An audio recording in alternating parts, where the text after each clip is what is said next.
The job you are hiring for today is not going to look the same 12 months from now. Most hiring processes, right, they are still designed with the assumption that it's going to look the same. That is where I think it's becoming harder and harder from assessment point of view. AI fluency is moving from good to have to a non-negotiable, but it's not what people think. It will not look like, how many AI tools do you know? How well can you use the AI tools? We are looking for people who can think in terms of leverage, redesign workflows, and fundamentally rethink how work gets done.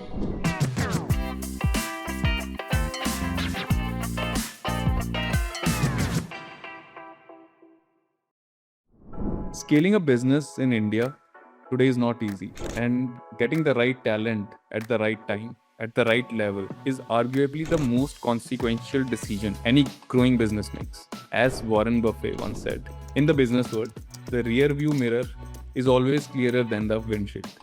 Nowhere is that more true than in senior hiring, because the cost of a wrong hire is only fully visible in the hindsight. Welcome to the new episode of Hired by Ant Jobs, where we talk all things talent. I'm your host Mayank Thakur. In today's episode, we are talking about the new rules of premium hiring, what it takes to attract and evaluate premium talent today. And I couldn't think of a better person to have this conversation with than someone who lives this reality every single day at one of India's most exciting and demanding quick commerce companies.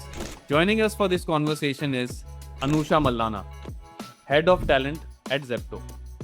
She's a talent leader who has helped define what high performance hiring looks like in a 0 to 1 scale environment, balancing speed, quality, and cost at scale. She cares deeply about getting hiring right, not just fast. Her approach is rooted in a clear belief hiring doesn't fail because talent is scarce, but because most organizations don't know how to recognize and access it effectively. It's a real pleasure to have you with us today. Welcome to the show. Thank you, Mayank. Thanks for that generous introduction. Really excited to be here. I think talent as a space is going through a very interesting shift now. I say this from experience working in a hypergrowth environment like Zepto. You Yes. see things very quickly, either they're working or they're completely breaking, right? Tell. A lot of, let's say, what we have believed were strong hiring signals like pedigree, title, years of experience. They don't always translate into performance anymore. No, but very well put. And that really sets the stage well for us. And there's so much to unpack there. So let's dive straight in. The definition of premium talent itself seems to be evolving beyond the traditional markers. There's pedigree, institute, tenure, title, and much more. So, as per you, what really defines premium talent today? So I think the definition has shifted fundamentally. Earlier, the premium talent was largely defined by where you studied, which companies you worked at, how many years of experience you've had. Uh, those were proxies for capability that we were assessing. But today, those proxies are becoming weaker because most of the roles are not reputation roles, they are Yeah. creation roles. Correct. So the question is no longer has this person done this before. Yeah. It's more about can this person figure this out when there is no playbook, Yeah. and what's uh, that is really a different capability. If I had to break it down in terms of premium talent, I would say there are about 4 to 5 core traits that we can assess. The first one being learning agility. How Yes. quickly can you understand a new problem space, right? Correct. First principle thinking. Can you break down a problem statement? And are you dependent on the past templates that you have used? Correct. uh, Decision making under ambiguity, Yeah. because clarity is not always guaranteed in a fast paced Yeah. environment, or let's say a shifting environment as well, right? Yeah. Ownership mindset goes without saying. Do you take accountability beyond your role? It's not something where you can just be happy doing your own work in some corner. It goes way beyond that. What is the real Correct. value that you bring on the table? Ability to create, disproportionate impact, not just do the job, but move the needle meaningfully in the business. So these are few of the things that we can, look at when we are hiring for top talent, and most of them are something that you can't see in CV any which ways.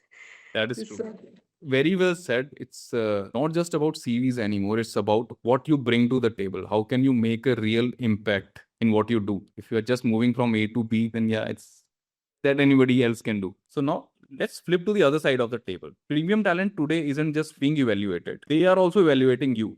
So just like company has option to hire so many people out there, candidates also have so many companies to get to join in. So yeah. when top talent considers making a move, the decision goes well beyond compensation and designation. And you rightly said it in the beginning also. But as for you, what really drives that decision? That's a great question. So, not a lot of people, think about, or let's say are aware also that, hey, as an organization, you're also getting evaluated. As an interviewer also, you're getting evaluated whenever you're interacting with senior talent, Correct. right? This has probably been one of the biggest shift. Top talent today is not evaluating opportunities the way they used to. Earlier decisions were driven by compensation, title, Correct. brand value. Now those are still important, they are table stakes, but they're not differentiators anymore. What really drives the decision for these folks right now is trajectory. People are asking, will I grow faster here than anywhere else? Will Yeah. my work have real impact? And Yeah. do I believe this company is going somewhere meaningful? So these are the questions that people are thinking about, right? I think one important shift is premium talent is optimizing for learning cycles Yes. and not stability anymore. Yeah. Yeah. Yeah. It's okay to take a risk. It's okay to have ambiguity as long as the upside is in terms of learning, exposure, and ownership. So that's what I think they are optimizing for. Compensation might get you a conversation, but Yes. conviction is what will close it. So a little Yes. bit of inside note for all the recruiters out there. Perfect. And there's a follow up to that with respect to Zepto. So when Zepto engages with candidates, what kind of questions or concerns tend to come up? And what does that tell you about what they are truly looking for, these candidates? When we are evaluating candidates, right? So the questions have changed from time to time. And when we started the business in 2021, 22, the questions were more about the sustainability of the model, more about whether this business is scalable or not, whether the PMF will stick in the market, etc. However, right now it is more about what's the kind of organization that we are building. Will this translate into a generational company or not? Mhm. And are the leaders, what are the kind of leaders that we are hiring? What is the quality of people that they will get to work with? Yeah. And how is Q-commerce overall going to look like in the next 5 years? So those are few of the questions that senior talent is asking. Few of them are common. Most talent leaders get these, and few are specific to Q-commerce. Perfect. Perfect. So yeah, I think it also depends on the stage in which the company is. Like Zepto 5-6 years back was at a very different stage. So people were asking more about the future of the company, right? Their future also. And now it's a very well-known brand. It's the first thing which comes to your mind whenever want to order something quickly at your home. The model is completely ingrained into everyone's mind. There's no question on the stability. Now it's more about next step. What next? What next? So zooming out to a broader landscape, organizations today, they have many tools. So you have many platforms, lots of data at your disposal than ever before, right? And yet this premium hiring seems to be getting more and more complex. So Yeah. what do you think has fundamentally changed about hiring in the recent years? It's actually a bit of paradox. Yeah. We have better tools than ever now. Yeah. That's AI sourcing, data dashboards, structured assessments, and yet hiring has become more complex. That's because the nature of the work itself has changed. If you see in the last couple of years, roles are less defined, more dynamic, and constantly evolving, right? So Yeah. it's not always that, hey, this is what you're going to do for the next 12 months as well. Earlier, you could hire for a role as it existed. Yeah. Today, you have to hire for the current role, the next version of the role, and sometimes a role that doesn't even exist yet. So That is what is the challenge that recruiters are going through right now. Yeah. So hiring is no longer a matching exercise anymore. Yeah. It's more of like a prediction exercise. Yeah. And prediction, as we know, is inherently harder. So because you're not just evaluating for their what do you say, functional fit, you're also evaluating for potential, Yes. adaptability, learning speed, not just past experience, right? Yeah. So Yeah. the job you're hiring for today is not going to look the same 12 months from now. Yes. But Yes. most hiring processes, right, they're still designed with the assumption that it's going to look the same. So Yeah. that is where I think it's becoming harder and harder from assessment point of view. That's actually a very, very critical point. And very rightly said, actually. Earlier, we used to hire, okay, this is the role, this is what you are going to do, and what kind of experience you are bringing in to do this job. Now, with this VUCA environment where you don't know what's going to happen after 3 months, what kind of new technology we might be working with, what kind of new skill set we might be required, whether we'll be changing our business model or Yeah. pivoting to something else. So, people who are more flexible, maybe I think what you're trying to say is also business and HRs, they need to work extremely closely in a way. Talent acquisition will more and more become like a talent acquisition business partner role, Exactly. where Yes. you are keeping your ears to the ground and seeing how the business is shifting, how the technology trends are shifting, and Yes. you're hiring for what will be relevant even after Yes. 12 months later, right? Filling one position is hiring Yeah. for the future, Absolutely. for the long term. Yes. Perfect. Very well said, Anusha. Now it's something about the quick commerce. It's one of the most demanding operating environments in the country. Very high ambiguity and very fast scaling, rapid scaling, I should say. So when you are evaluating premium candidates for roles at Zepto, how do you assess the qualities that matter most? Adaptability, judgment, or the ability to make decisions with incomplete information. So it's kind of a leading question to our previous question only. In a space like Q-commerce, Yeah. things move very fast. True. You don't always have complete data, clear processes, or perfect alignment. So Yeah. one of the biggest capabilities we evaluate is decision making under ambiguity. We spend a lot of time understanding how someone thinks, how they prioritize, and how they act when information is not complete. For example, it could be a simple question like asking about a time when they had to take calls when there was not enough data on the table. Yeah. We are not just looking at the outcome, we are also looking at the thinking process, the trade-offs considered, the speed of action. Because in high growth environments, speed itself becomes a competitive advantage. Right. If you need perfect information to make decisions, you're already a bit slow in the game.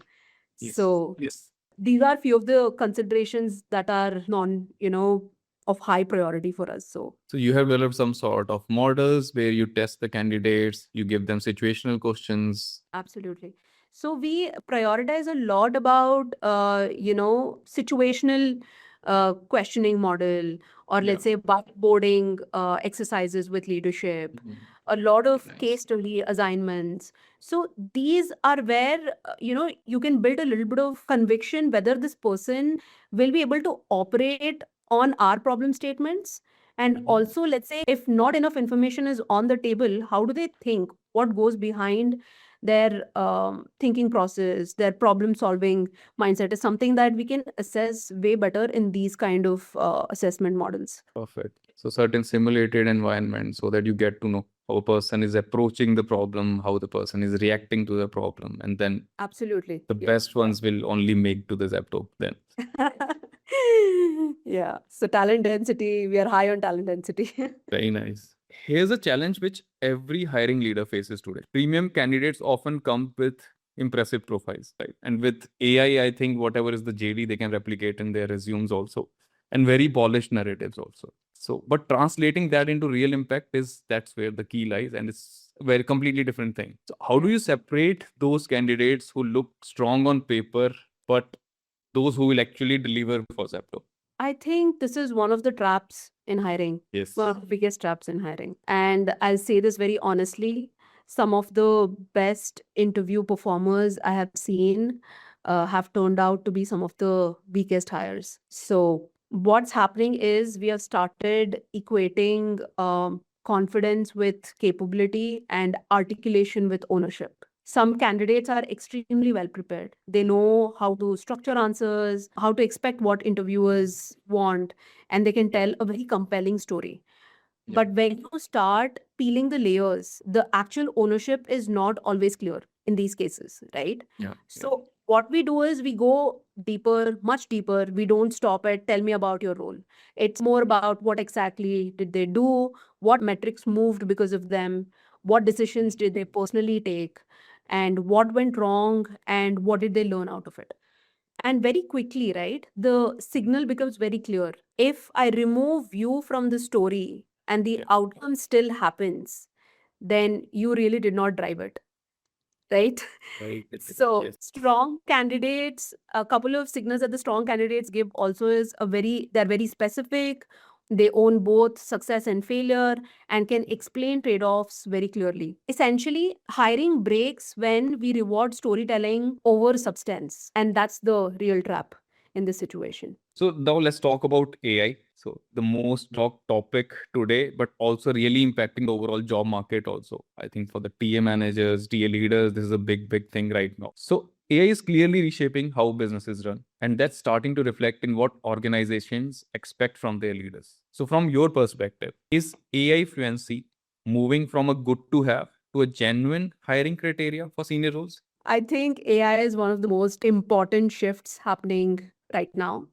Yeah. And it's going to fundamentally change how we evaluate talent. And I'll say this clearly, AI fluency is moving from good to have to a non negotiable, especially for leadership roles. But it's not what people think. It will not look like, how many AI tools do you know?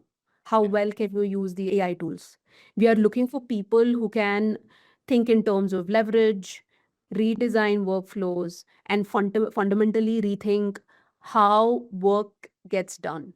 So that's what we expect from the leaders, uh, that not more on execution level of understanding of AI. It's more strategic understanding of how AI is going to make a difference in their space, in their teams, right? For instance, if you're leading a function today, you can identify whether AI can reduce manual effort, improve decision making, or create scale without adding headcount. So these are few of the things that is expected out of leadership. Of course, having technical fluency in AI is it's going to help. But can you understand strategically how AI can make a difference in your Yes. life or department is something that will become a non-negotiable, assessment, right? Yeah. That's the level of thinking that matters. The gap between leaders who use AI and those who don't, right? It will not be incremental, it will be exponential. That's going to create exponential gap as well going forward in future. It may not be written in job descriptions that we are looking Correct. for somebody who has AI fluency, but it will influence hiring decisions and it will become a silent filter going forward in talent acquisition. In fact, I think AI is also going to be an important lever when we do the annual appraisals, which employees also using this a lot more, right? And you rightly said it's not just about which AI tool you can use, because tool is just an enabler. But leaders are not supposed to be using tools and everything. They are supposed to set up very strong processes which can build the business at scale. Of AI tool can be enabler for that. So Absolutely. So it's about you having that understanding that, hey, how is this new age of information going to change your yes, respective work? Or yeah, let's say, how will AI change your craft? And how can you learn to work with AI? yeah, So it's more on, that. Of course, at junior level, it will be more on, hey, how can you leverage AI in your day to day? How correct. can you execute with it? How can you Yeah. learn to work with it? But at the top level, it's more about, building strategies around, AI technology. All right. Beyond the role itself, the story of company, it's more about branding, EVP. So the story of company matters enormously to premium talent. How do you see employer narrative, leadership credibility, and a company's growth journey influencing how top talent evaluate opportunities today? I think this is another area where companies are more often misreading the problem. They think that employer branding is about content, campaigns, visibility, but we are talking about premium talent here. For them, all that matters is credibility, right? Correct. You can't market your way into attracting great talent if the underlying experience doesn't match, right? Yeah. So, top talent evaluates how fast the decisions are made, how leaders operate in your company, whether the company delivers on its promises or not. You don't attract great talent by telling a great story. It's great Yeah. for the masses, all of that is fine. You attract them by actually being the company worth talking about, because the reference checks and let's say they're learning about the companies in close rooms from Yeah. their references, from the people that they know who have worked here, right? So, yes, employer branding, the cookie cutter way of doing it, yes, it is okay for the masses. But if you really want to attract top talent, it's all about, how you build credibility in the premium talent in the job market. And how do you demonstrate that, hey, you're living what you're speaking, right? Those things becomes very important for these folks, because the shift at senior level is a massive shift for them. Yes. And for them to make that decision, right? So it's very important that whether the company is delivering on their promise, and whether, let's say, they have the culture that enables growth. They also evaluate whether they'll get the space to come and make the difference. So these are the things that these folks evaluate.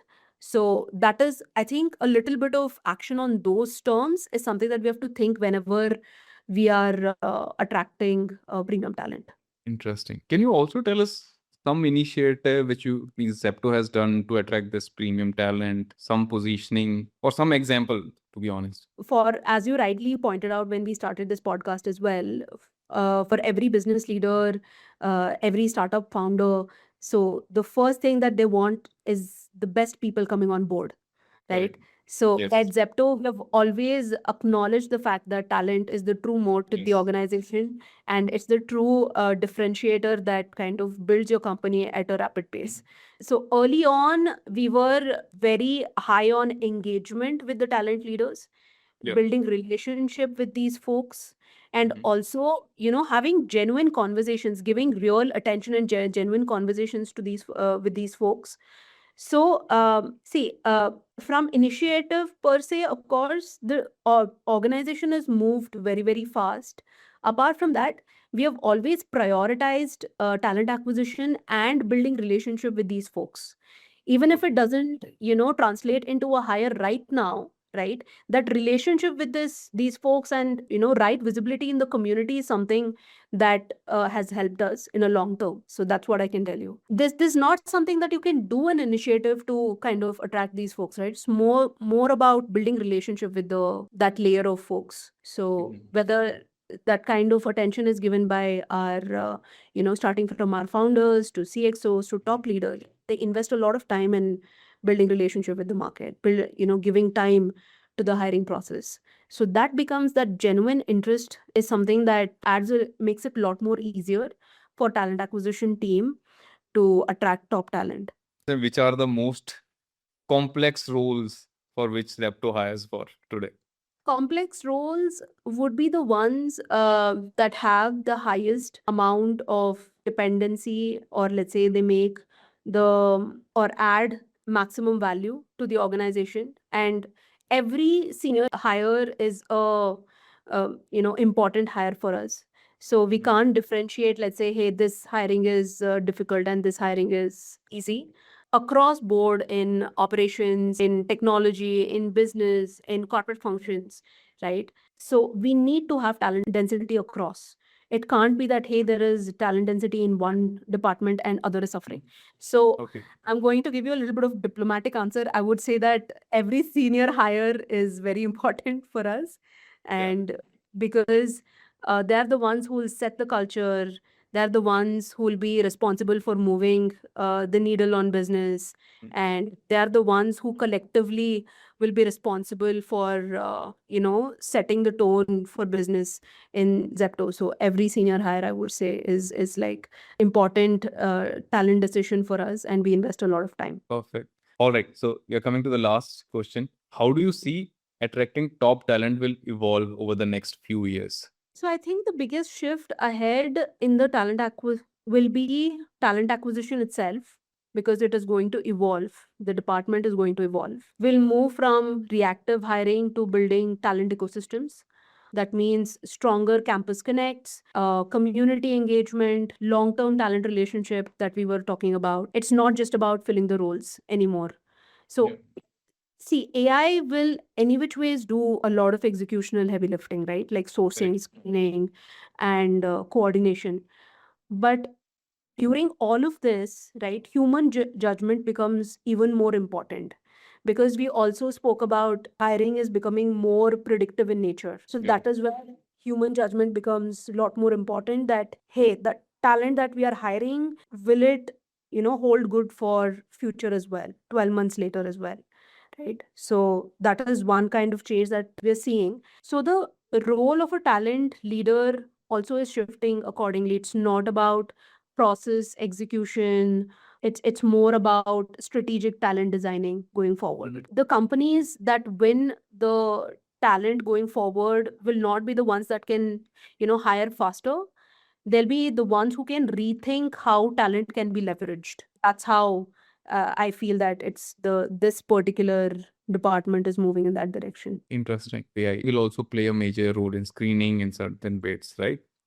That is where, like, how I think about it is sometimes when you're using a lot of AI, right? So there's a question that comes to your mind whether this solution is through AI or is it through my thought process or my understanding of the situation? Because if you are getting too much biased by the data and the whatever AI is suggesting you based on its insights, and you are removing that human element and just going and doing that thing, I don't think that will be the best way forward. It has to be a mix of you get a lot of insights from the AI and then you add your own understanding of the situation and then do the decision making. Absolutely. See, AI is end of the day a tool. So the person using that is you, right? Yeah. So it will exponentially cut down your execution timelines.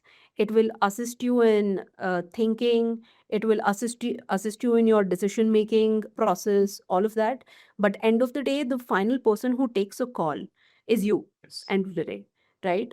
So earlier as well, the way the technology has grown, right? When computers came in, there was a massive shift in workforce. Yeah. It just came in and added more jobs.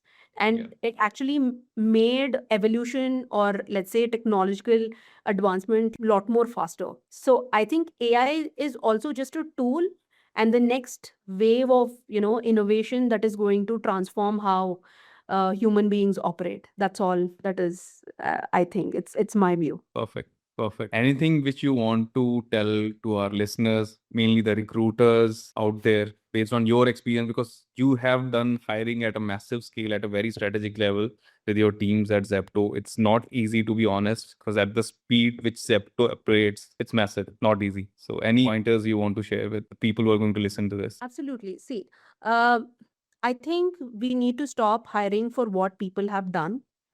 Yeah. So that playbook is not going to work anymore. Mm. And we have to start hiring for what they're capable of becoming. Because now everything is changing at such a fast pace. It's not just, let's say, your business model is changing, the technology is changing, and everything is happening at the same time.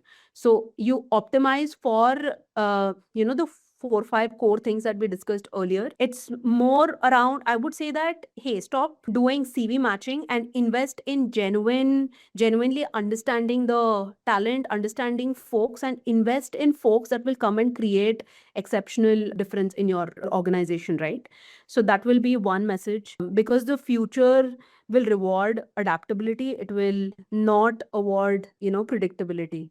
So you need folks who can think under pressure, operate in ambiguity, adapt, learn quickly, because everything is shifting very massively, and Yes. all of us are bracing ourselves for the change that is coming. And I'm excited. I feel that it's going to be a exciting times in the future. So few of the things that recruiters, one, they have to invest in upskilling themselves and understanding how hiring is going to shift in the age of AI. Second is genuinely investing in talent that can't be screened by an AI tool, right? How will you add value? How will Yeah. your judgment make a, difference in hiring? So I think those are few of the questions that we have to ask ourselves. Perfect. Anusha, thank you for your time and for such an honest and grounded perspective. This is exactly the conversation we bring to our listeners through Hired by Ann Jobs. Absolutely. Thank Thank you so much for having me here. This was a great conversation. Thanks, Mayank. Thank you.